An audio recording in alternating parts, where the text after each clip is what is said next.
नमस्कार, आप देख रहे हैं खबर रणभूमि। मैं हूं आपके साथ संचिता जायसवाल। बुलेटिन की शुरुआत करेंगे। भोपाल के बीजेपी प्रदेश कार्यालय में बीजेपी प्रदेश अध्यक्ष वी डी शर्मा ने पत्रकारों से चर्चा के दौरान केंद्रीय गृह मंत्री अमित शाह के मध्य प्रदेश दौरे को लेकर कहा कि अमित शाह ने मध्य प्रदेश के चुनाव का आगाज कर दिया है। भाजपा का कार्यकर्ता प्रत्येक बूथ पर 51% वोट का संकल्प लेकर चल रहा है। अमित शाह ने करप्शन नाथ और मिस्टर बंटाधार इन दो लोगों को मध्य प्रदेश के अंदर चेताया भी है। वी डी शर्मा ने कमलनाथ और दिग्विजय सिंह पर हमला बोलते हुए कहा कि कमलनाथ जब केंद्र में थे तब उन्होंने देश के साथ धोखा और गद्दारी की थी। वहीं दिग्विजय सिंह ने हमारी संस्कृति पर प्रहार करने का काम हमेशा किया है। इस दौरान वी डी शर्मा कन्हैया कुमार पर भी तंज कसते नजर आए। अमित शाह जी ने मध्य प्रदेश के अंदर कहा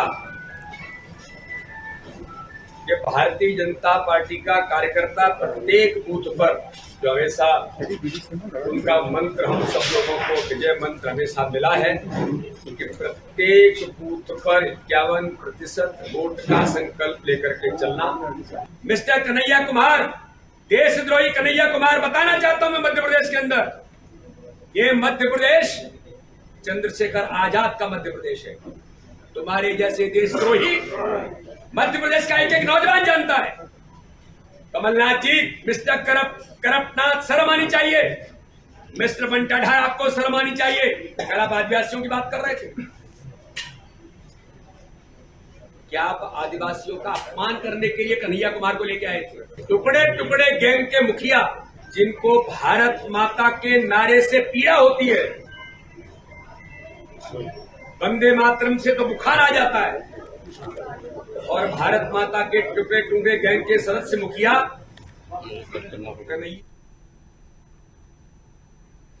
नरसिंहपुर में भारतीय जनता पार्टी के कार्यकर्ता सम्मेलन का पुरानी गल्ला मंडी करेली में जोश और उत्साह के साथ संपन्न हुआ, जिसमें केंद्रीय मंत्री प्रहलाद सिंह पटेल, मुख्य अतिथि विधायक जालम सिंह पटेल विशिष्ट अतिथि के तौर पर शामिल हुए।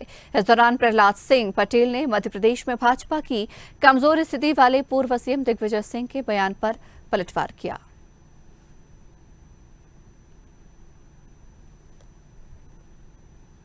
ये विजय अभियान की शुरुआत है। हमके प्रदेश में तो सरकार बनानी है, लेकिन मेरे जिले में पिछली बार कुछ गड़बड़ हुई थी। हमको 4 सीटें जीतनी है।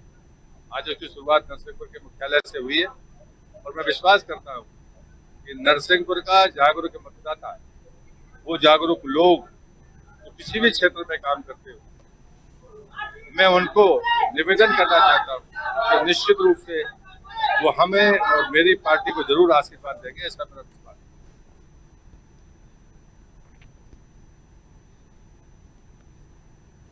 उमरिया जिले के बांधवगढ़ विधानसभा क्षेत्र नगर नौरोजाबाद में सड़कों पर गड्ढे का अंबार है। बांधवगढ़ विधानसभा के जिम्मेदार सिर्फ आश्वासन देते हैं, लेकिन उनके विकास के सारे दावे खोखले नजर आ रहे हैं। नगर की कोई ऐसी सड़क नहीं जहां गड्ढे नजर न आते हों। ऐसे में हादसे का खतरा भी बना रहता है। जर्जर सड़कें जनता के लिए परेशानी बन गई हैं। वहीं जिम्मेदार बड़ी अनहोनी का इंतजार कर रहे हैं। जैसे गड्ढे है ही हैं, इसमें देख रहे हैं न्यूज़ में कई बच्चे स्कूल नहीं जा पा रहे हैं, पुल नहीं है। विकास क्या है? कमीशन खोरी का युग है, चल रहा है। जब तक इस देश में अधिकारी वर्ग कमीशन खाते रहेंगे, नेता वर्ग कमीशन खाते रहेंगे, तब तक इस देश का, प्रदेश का, इस गांव का, इस क्षेत्र का कुछ नहीं होने वाला। इससे ही बड़े शर्म की बात कहीं नहीं होगी। लोग पलायन कर रहे हैं, स्कूल बच्चे अब बाहर जाना शुरू कर दिए हैं। 10,000 15,000 की नौकरी कर रहे हैं, अपना पेट पालना है, कुछ तो करना पड़ेगा जी। इनको तो अभी शायद मैं आज ही सुना कि 3 गुना पेंशन होने वाली है। इससे ज़्यादा क्या चाहिए? इनकी पेंशन बढ़े, लोगों की आय बढ़े चाहे न बढ़े, भर्तियां हो चाहे न हो, खदानें खुले चाहे न खुले, व्यवसाय खुले चाहे न खुले, लेकिन इनका भला होना चाहिए। ये गड्ढे जो हैं केवल नगर परिषद बस नहीं, पूरे नौरोजाबाद नगर परिषद में सभी वार्डों में है। परिषद गड्ढा खोद के और बरसात के मौसम में चली जाती है। अभी परसों के दिन ये भुवनेश्वर मिश्रा के घर के पास चंदिया वाले किराना की पूरी गाड़ी आधो एक तरफ का चक्का पूरा उसमें घुस गया था। अच्छा हुआ कि गाड़ी पलटी नहीं, उसका बहुत नुकसान हो जाता है। इस तरह सभी वार्डों में यह हाल है। आप कहीं जा नहीं सकते। अगर आपको अंदर जाना है, नगर परिषद के ठीक सामने यदि आपको चंदिया वाली दुकान की तरफ जाना है, वहाँ भी गड्ढे, किसी भी तरह चले जाइए। खोद के और उसको लीपा पोती करके और चले गए। मध्य प्रदेश में डॉक्टर्स की कमी से स्वास्थ्य व्यवस्था लगातार चरमरा रही है। प्रदेश में प्रत्येक 3400 नागरिकों के लिए सिर्फ एक डॉक्टर उपलब्ध है, जो विश्व स्वास्थ्य संगठन के मानक से बेहद कम है। विश्व स्वास्थ्य संगठन कहता है कि प्रति 1000 लोगों पर कम से कम एक डॉक्टर होना चाहिए। इस हिसाब से एमपी को करीब 77,000 डॉक्टर्स की आवश्यकता है, लेकिन वर्तमान में राज्य में केवल 22,000 डॉक्टर्स ही काम कर रहे हैं। वहीं सिरोंज के ग्रामीण क्षेत्रों में स्वास्थ्य सुविधाओं का लाभ जनता तक नहीं पहुंच पा रहा है। स्वास्थ्य केंद्रों की हालत खस्ता है। हाल में पहली बात तो एमबीबीएस डॉक्टर अभी एक भी नहीं है, अभी सारे पद रिक्त हैं। एक बॉन्डेड डॉक्टर है हमारे पास और एक शिशु रोग विशेषज्ञ है हमारे पास और एक डेंटल डॉक्टर हैं। 3 हैं हमारे पास। बाकी इसके अलावा एमबीबीएस डॉक्टर कोई नहीं है हॉस्पिटल के अंदर, जिससे थोड़ी सी ड्यूटी में थोड़ी समस्याएं पैदा हो रही हैं। और राजीव गांधी में 3 वार्ड बॉय हमारे पास जो 3 शिफ्ट में काम करते हैं। आज हम खड़े हैं सिरोंज के राजीव गांधी चिकित्सालय में, जहाँ ये अस्पताल हमेशा सुर्खियों में बना रहता है, अपनी अनियमितताओं लेके, अपनी असुविधाओं को लेके, अपनी पेशेंटों की परेशानियों को लेके। आज हम देखेंगे, अंदर चलते हैं कि किस तरीके से इसको, जब इसका लोकार्पण हुआ जब 100 बेड का था और किस तरीके से सिमट के ये आज 60 बेड पर आ गया है। और जब इसका लोकार्पण हुआ था, यह देख सकते हैं यहाँ पे ये लोकार्पण का है 1998 का लोकार्पण हुआ था, जब ये 100 बेड का बनाया गया था, जो कि आज सिमट कर 60 बेड पर आ गया है। आप देख सकते हैं अस्पताल के अंदर गंदगी का कितना अंबार लगा हुआ है, इस तरीके से कचरा पड़ा हुआ है, ना कोई साफ सफाई करते हैं ना कोई कुछ करते हैं। अंदर यहाँ पे कुछ परिजनों को लेके आए या उनसे हम कुछ सवाल करेंगे। भैया आपका नाम, आपको क्या परेशानी आई, आप किस मतलब पेशेंट को लेके आए? तो आप मतलब क्या असुविधा का सामना करना पड़ा आपको? एक तो देखभाल कैसी नहीं करती और दूसरी बहुत परेशानी है पानी की, लाइट की, सभी टोटल परेशानी है। तो आप ध्यान है जैसा कि बताया कि यहाँ पे पानी की, लाइट की और सभी तरह की परेशानियों का सामना हम मरीजों को करना पड़ता है। यहाँ पे ना तो वार्ड बॉय रहते हैं, ना तो स्ट्रक्चर की सुविधाएं रहती हैं, और दूसरी बात यहाँ पे प्रसूति जो महिलाएं रहती है उनका वार्ड जो है अस्पताल ऊपर है, उन्हें चढ़कर जाना पड़ता है सीढ़ियों पर, उन्हें काफी समस्या परेशानी का सामना करना पड़ता है।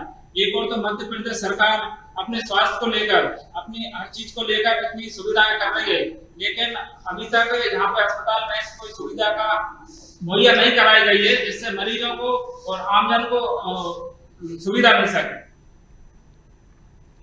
1 अगस्त को जयपुर में भाजपा के महाघेराव को लेकर डॉक्टर सतीश पूनिया ने राजस्थान के कार्यकर्ताओं और आमजन से अपील कर कहा कि हर बूथ, हर गांव, हर ढाणी, हर नगर और हर डगर से कार्यकर्ता और लोग अधिक से अधिक संख्या में सोते हुई कांग्रेस सरकार को जगाने के लिए जयपुर पधारे।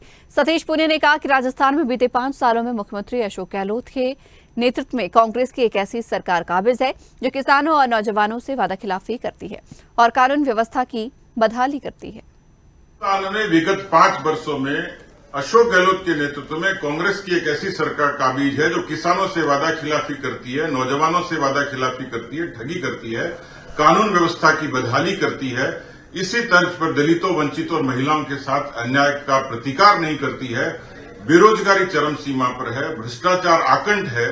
ऐसी सूरत में भारतीय जनता पार्टी ने जन आक्रोश अभियान से लेकर नहीं सहेगा राजस्थान इस आह्वान तक एक बार फिर से आह्वान किया है कि 1 अगस्त को सब लोगों से आग्रह करूंगा कि नौजवान हो चाहे, क्योंकि पेपर लीक का प्रतिकार भारतीय जनता पार्टी करेगी, तो मैं गुजारिश करूंगा सब लोगों से, निवेदन करूंगा, आग्रह करूंगा कि हर बूथ से, हर गांव से, हर ढाणी से, हर नगर से, हर डगर से, हर कार्यकर्ता, हर लोग अधिक से अधिक संख्या में इस सोती हुई सरकार को जगाने के लिए, प्रतिकार के लिए भारतीय जनता पार्टी के आह्वान पर अधिक से अधिक संख्या में जयपुर आए।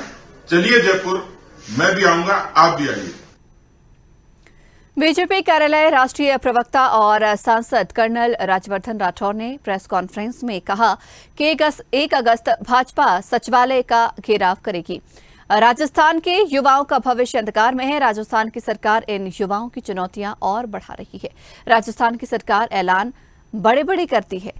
1 लाख लोगों से अधिक संविदा कर्मियों को सरकारी नौकरी देने का वादा किया था, लेकिन अभी तक 4 से 5 हजार संविदा कर्मियों को नौकरियां दी गई। राजस्थान में बेरोजगारी दर 32% है। राज्यवर्धन राठौर ने कहा कि इन्होंने पेपर लीक को अपनी आय का एक जरिया बना रखा है। मुख्यमंत्री अशोक गहलोत जिन मेंबर को नियुक्त करते हैं वो घोटाला कर रहे हैं। इन घोटालों के जिम्मेदार मुख्यमंत्री स्वयं हैं। इसलिए 1 अगस्त को भाजपा युवाओं की आवाज को लेकर सरकार के खिलाफ घेराव करेगी। बेरोजगारी भत्ता देंगे, ये इनकी योजना थी कि बेरोजगारी भत्ता देंगे, कमाल कर देंगे हम। जो रोजगार जिसको नहीं मिलेगा उसको नौकरी तलाशने की जरूरत नहीं है, क्योंकि हम बेरोजगारी भत्ता देंगे, क्योंकि नौकरी तो हम ला ही नहीं सकते। ये कांग्रेस की मानसिकता। और भत्ता देंगे उस समय इन्होंने वादा करा, और उसके बाद इन्होंने क्या कहा कि आपको नौकरी करने के लिए आना पड़ेगा, सरकारी विभाग के अंदर काम करना पड़ेगा, तब आपको बेरोजगारी भत्ता दिया जाएगा। 3,500 के करीब है बेरोजगारी भत्ता। आने जाने के अंदर अगर पेट्रोल में ज्यादा नहीं लग जाए तो मेरा नाम बदल दीजिएगा। सबसे महंगा पेट्रोल राजस्थान के अंदर, और बेरोजगारी भत्ता लेने के लिए आपको विभाग में काम करने के लिए आना पड़ेगा, और मिलेगा कितना? 3,500 रुपए। ये राजस्थान का मॉडल है, शानदार। इसको पूरे देश के अंदर प्रचलित करना चाहिए। ये गहलोत मॉडल पूरी की पूरी राजस्थान की युवा पीढ़ी को इन्होंने डुबो दिया। ना विजन है, ना काम करने की इच्छा है। और बढ़ोतरी किसकी हुई है आप देखिए। एक परिवार है जिसने आरएएस का पूरा इम्तिहान पास कर लिया।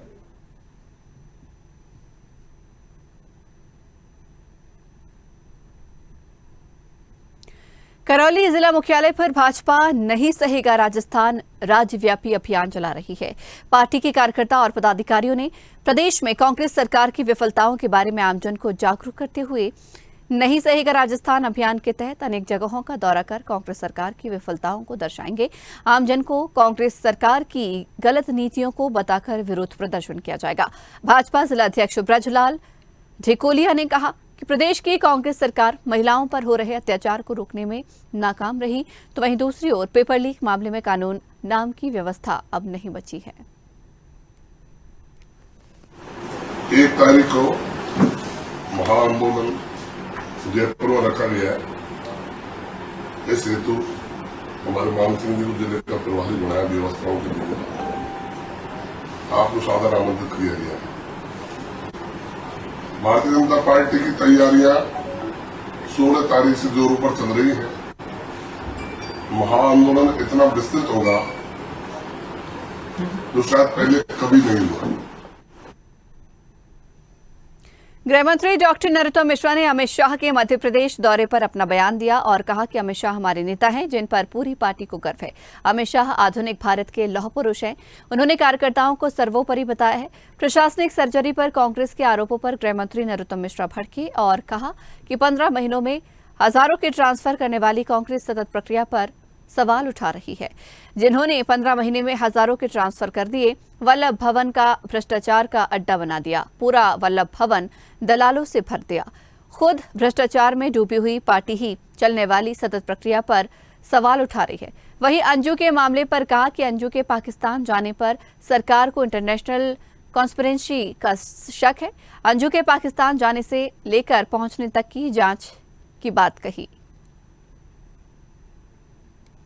अमित शाह जी हमारी पार्टी के गौरव हैं।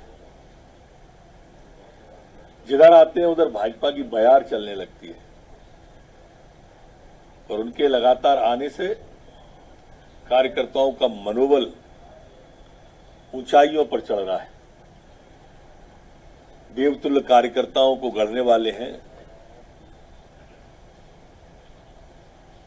आधुनिक भारत के लौह पुरुष हैं वो।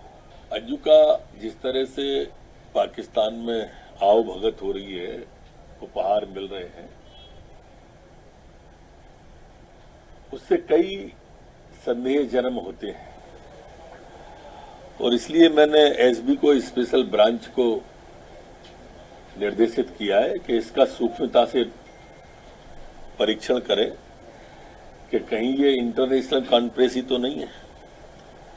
कॉन्स्पिरेसी अगर इंटरनेशनल हो, उन बिंदुओं को ध्यान में रख करके अंजू वाले केस को देखें। ग्वालियर जिले का मामला है। जो कांग्रेस हजारों में ट्रांसफर 15 महीने में कर दे, वल्लभ भवन को भ्रष्टाचार का अड्डा बना दे, पूरा वल्लभ भवन दलालों से भरा रहे, आकंठ कांग्रेस भ्रष्टाचार में डूबी हुई पार्टी ये चलने वाली सतत प्रक्रिया है, उस प्रक्रिया पर उंगली उठा रही है। ये सोच का और शोध का विषय। अमित शाह अमरवाड़ा में केंद्रीय मंत्री प्रहलाद पटेल का आगमन हुआ। जानकारी के अनुसार केंद्रीय मंत्री प्रहलाद पटेल का नरसिंहपुर की ओर से अमरवाड़ा आगमन हुआ। भारतीय जनता पार्टी के वरिष्ठ जनप्रतिनिधि और कार्यकर्ताओं के द्वारा केंद्रीय मंत्री प्रहलाद पटेल का जोर शोर से स्वागत किया गया। अमरवाड़ा की बारात घर में कार्यकर्ता सम्मेलन में केंद्रीय मंत्री प्रहलाद पटेल का भाजपा के वरिष्ठ पदाधिकारियों के द्वारा स्वागत किया गया। कार्यकर्ता सम्मेलन को संबोधित करते हुए केंद्रीय मंत्री प्रहलाद पटेल ने कहा कि अब आप लोगों को संकल्प लेना है कि आने वाले विधानसभा चुनाव में अमरवाड़ा विधानसभा क्षेत्र से भारतीय जनता पार्टी का विधायक बनाना है और मध्य प्रदेश में भारतीय जनता पार्टी की सरकार बनानी है। केंद्रीय मंत्री प्रहलाद पटेल ने आगे कहा कि केंद्र की मोदी सरकार और मध्य प्रदेश की भाजपा सरकार के द्वारा विभिन्न योजनाएं चलाई जा रही हैं। इन योजनाओं का लाभ सभी जरूरतमंदों को देना है। आने वाले दिनों में मध्य प्रदेश में जो विधानसभा चुनाव होना है, उपलब्धियां भारतीय जनता पार्टी के पास मोदी जी के नेतृत्व में इतनी है कि 1 घंटे में भी वो बातें नहीं की जा सकती। लेकिन भारत माता का यश दुनिया में जो परचम जो फहरा रहा है वो हमारी ताकत है। हमारा संकल्प वाले कार्यकर्ता, त्यागी कार्यकर्ता, वो हमारी सामर्थ्य, विकास का मॉडल हमारी सामर्थ्य है। तो इसलिए मेरा विश्वास है कि हम प्रचंड बहुमत के साथ राज्य में तो सरकार बनाएंगे ही। हम पूरी तरह से छिंदवाड़ा जिले को जैसे हमने 2003 में मध्य प्रदेश में होने वाले विधानसभा चुनाव से पहले अफसरों की सियासी जमावट जारी है। प्रदेश में हो रही प्रशासनिक सर्जरी पर सियासी घमासान भी शुरू हो गया है। प्रशासनिक सर्जरी को कांग्रेस ने चुनावी जमावट करार दिया। कांग्रेस विधायक कुणाल चौधरी का आरोप है कि मध्य प्रदेश में हारते चुनाव को जीतने के लिए शिवराज सरकार हर मुमकिन प्रयास कर रही है। रातों रात चोरी छिपे रविवार के दिन 18 आईएएस के ट्रांसफर किए गए, ये इस बात को प्रमाणित कर रहे हैं। कुणाल चौधरी ने कहा कि प्रशासनिक जमावट चाहे जितनी कर लें, इनकी सरकार जाने वाली है। कुणाल चौधरी ने अधिकारियों को चेतावनी देते हुए कहा कि अगर चुनाव के हिसाब से गए हो तो इस मोड़ को बदल दें। 3 महीने बाद कांग्रेस की सरकार आ रही है, जो गड़बड़ करेगा उसे देख लिया जाएगा। मध्य प्रदेश में हारते चुनाव को देख के हर कोशिश शिवराज जी और शिवराज जी के साथ अमित शाह जी, 18 कलेक्टरों की क्यों यहाँ पे 18 आईएएस अफसरों का ट्रांसफर करा गया? क्या जरूरत आन पड़ी कि आधी रात को चोरी छुपे जहाँ पे संडे की रात को कलेक्टरों को बदलने की जरूरत पड़ी? स्पष्ट है, कुछ कर लो, सरकार जाने वाली है। प्रशासनिक जमावटें कुछ भी कर लो, पर प्रशासनिक अधिकारी भी समझ लें अगर चुनाव के हिसाब से गए हो तो इस मोड को बदल दें, क्योंकि चुनाव अभी आया है फिर चला जाएगा और 3 महीने बाद फिर कांग्रेस की सरकार आएगी। जिसने गड़बड़ करने की कोशिश करी उसे भी देखा जाएगा। स्पष्ट है, रोज मध्य प्रदेश में लूट चल रही है, चुनाव की जमावटें चल रही है और जनता के मूल मुद्दों से कहीं न कहीं भटकी हुई है सरकार। भोपाल की दक्षिण पश्चिम विधानसभा में कांग्रेस नेता संजीव सक्सेना ने पूर्व मंत्री पीसी शर्मा पर निशाना साधा। संजीव सक्सेना ने कहा, पीसी शर्मा कार्यक्रम को फेल करना चाहते थे, जिसके चलते लोगों को महाकाल दर्शन कराने ले गए। दिग्विजय सिंह ने उम्र ज्यादा होने के चलते उन्हें चुनाव लड़ने की बात कही थी, लेकिन अब क्षेत्र की जनता फैसला करेगी। आपकी तो उम्र बड़ी है, अभी आप पे केस भी चल रहा है, इनको मौका दो, फिर ये 74-75 के हो जाएंगे, उसके बाद आपका समय पड़ा है। मैं बताना चाहता हूँ, वो चुनाव भी हो गया और मुझे जो निर्दोष फंसाया था वो सीबीआई ने क्लीन चिट दे दी, माननीय न्यायालय ने उसे एक्सेप्ट भी कर दी। मेरे 2 साल बेकार हुए। मुझे अफसोस इसका नहीं है कि मैं जेल में था, मैं मजबूती से खड़ा हूँ क्योंकि मेरे अंदर सच्चाई की ताकत। कोई बात नहीं, आज अगर मैं खड़ा हूँ, मैं पद के लिए नहीं हूँ, पैसे के लिए नहीं, अपनी जेब से मदद करने की हम सब युवा साथी कोशिश करते हैं।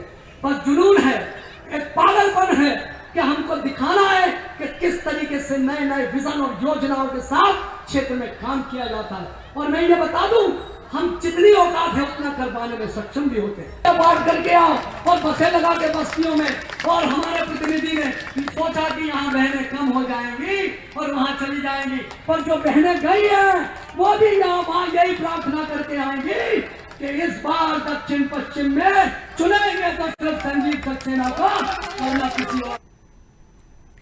रायसेन जिला मुख्यालय पर श्री राम परिसर में सांची विधानसभा के भाजपा कार्यकर्ता सम्मेलन कार्यक्रम का आयोजन किया गया।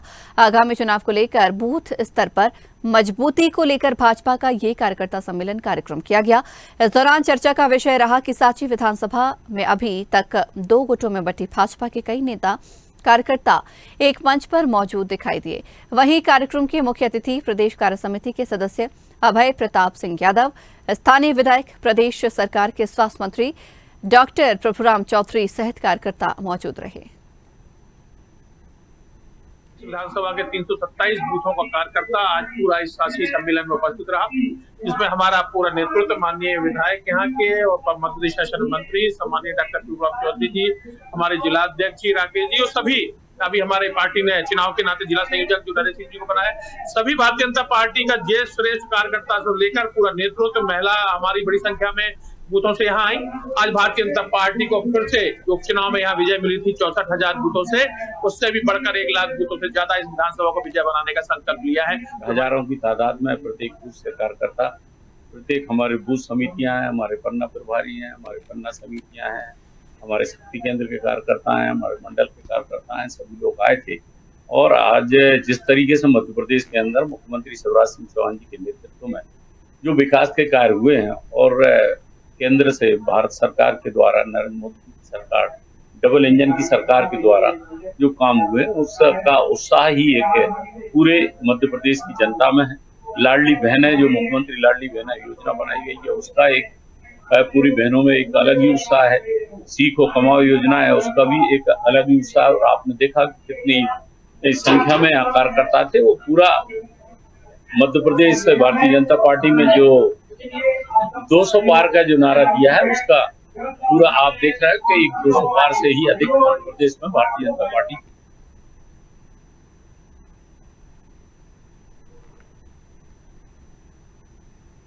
और इसी के साथ ही इस बुलेटिन में फिलहाल इतना ही। आप देखते रहिए स्वदेश न्यूज, सबसे पहले देश।